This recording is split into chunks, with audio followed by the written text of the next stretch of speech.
হ্যাঁ মা দেখো আমার কপালে কেমন দাগ পড়ে গেছে। বাবা আমি তো কোনো দাগ দেখতে পাচ্ছি না।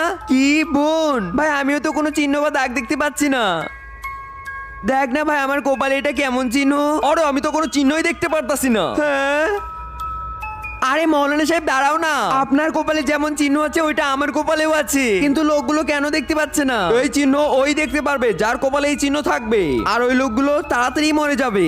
হ্যাঁ হ্যালো মৌলানা সাহেব একটা অ্যাক্সিডেন্টে মারা গেছে, মানে আমিও মারা যাব। কিন্তু তার আগে তুমি যদি তোমার মাকে ভালোবেসে থাকো তাহলে ভিডিওটিতে একটি লাইক এবং চ্যানেলটিকে সাবস্ক্রাইব করে নাও, আর যদি না বাসো তাহলে কিছু করার দরকার নেই। বাবা আল্লাহর নামে কিছু দিয়ে দাও, আমি তো এমনিই মরে যাব। এই নাও 25 লাখ টাকার চেক। হ্যাঁ তুমি সদকা দিয়েছো তাই এই জন্য তুমি মৃত্যুর